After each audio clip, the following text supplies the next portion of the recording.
Good morning. ఈరోజు ఆర్మూర్ ప్రభుత్వ ఆసుపత్రికి ఏరియా హాస్పిటల్కి విజిట్ చేయడం జరిగింది. ఇందులో ఏంటంటే మనకు పిల్లలకి మనం స్కూల్ పిల్లలందరికీ కూడా మనం ఐ స్క్రీనింగ్ చేస్తున్నాము. ఇంతకుముందు మనం phase 1 phase 2లో మనము government schools, residential and hostels వాళ్ళందరికీ కూడా పిల్లలందరికీ కూడా స్క్రీనింగ్ చేయడం జరిగింది.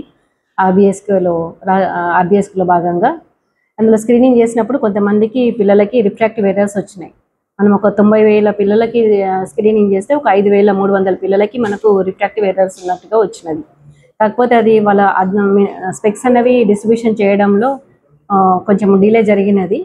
దాని గురించి ఇప్పుడు వాళ్ళ సైట్ మారే ప్రాబ్లం ఉంది కాబట్టి వన్స్ అగైన్ వాళ్ళకు రీస్క్రీనింగ్ చేసేసి వాళ్ళ బిఫోర్ ఎగ్జామ్స్ వాళ్ళకు స్పెక్స్ అనేవి డిస్ట్రిబ్యూషన్ చేయాలని గవర్నమెంట్ డెసిషన్ తీసుకొని మనకి ఇప్పుడు మిషన్ మోడ్లో లైక్ ఈ రోజు నుంచి ఈ మంత్ ఎండింగ్ వరకు 28వ తారీఖు వరకు ఆ పిల్లలకు రీస్క్రీనింగ్ చేసేసి మనము వాళ్ళకి అద్దాల పంపిణీ అంటే స్పెక్స్ డిస్ట్రిబ్యూషన్ అనేది జరుగుతుంది.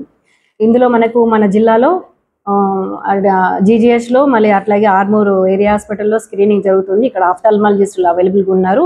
అట్లాగే మనకు ఆఫ్థాల్మిక్ ఆఫీసర్స్, మనము పారామెడికల్ ఆఫీసర్స్ కూడా ఉన్నారు. వాళ్ళు వచ్చేసి స్క్రీనింగ్ చేస్తారు. ఇంకేమన్నా ఒపీనియన్ కావాల్సినది ఆఫ్థాల్మాలజిస్ట్ ఇస్తారు.